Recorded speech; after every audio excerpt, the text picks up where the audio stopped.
Hey guys. It's always for short people.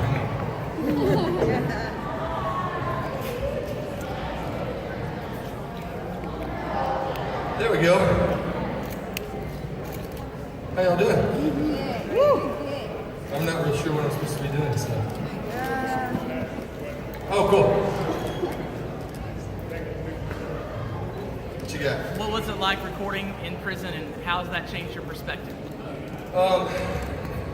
It's hard to explain, honestly. The videos that are on YouTube and some of the things that we posted about it kind of give you a glimpse of what it was like to be there that day, but I think until you go in and actually experience that and, you know, shake hands and hug necks to some of these guys, I've been doing prison ministry now for close to 5 years, and I can remember the first time I walked into a room full of women and men that when you walk into a place and you just see people that have completely lost hope and everything, but they choose to find hope in Jesus Christ. And it's a freedom behind bars that you can't get from drugs, alcohol, from any kind of crime that they've ever committed. I mean, it's hard to explain, but it's a very freeing experience just being in there and seeing these guys worship Jesus.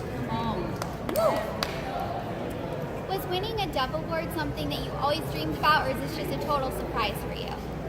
You know, I mean, ever since I, started playing Christian music, it's something that I've dreamed about, to be recognized by your peers is one of the coolest things about, playing music and writing songs. I think for me, the coolest thing about the whole night was Russ Taff gave me the award, and I literally grew up on his music. I can remember listening to his old records. My dad actually passed me down his old vinyl, and I was going through vinyl the other day and I saw the Walls of Glass record with Russ Taff from like the 80s. And I got to meet him tonight on the red carpet, and then he gave me the award, and I'm just so cool. Zach, tonight you talked about the impact that Big Daddy Weave had. You had the opportunity to introduce them. Talk about that season of your life when you really dedicated your life to Christ.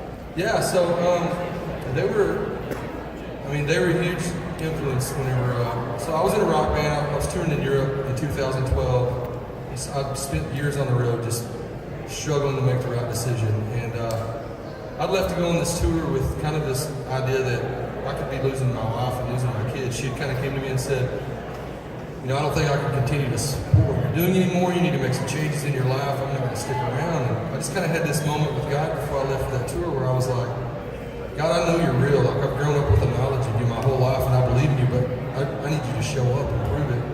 And a week into that tour, we were driving across Spain, and I heard their song on a radio station out of nowhere. And I was just like taken back, and it was like God said, I see you differently than you see yourself. And it was like all those years of my parents' prayers, of the late night talks that we had, and it clicked in that moment. And I was like, here, I'm the one that's made it hard. Like, God gave his life for me, and there was freedom in knowing that I didn't have to be perfect and have it all together. And so that kind of began my season of growing and change. It was just surrounding myself with people that, were accountability and that weren't into the things that I was into before, that were doing different things. I found out that I could have fun without drugs and alcohol just as much or even more. But Big Daddy Weave, they were huge influences in my life. They were one of the first people to reach out and take me out on a tour. And I spent about 60 days with those guys on a bus. Got to know these guys like brothers, and it's so cool.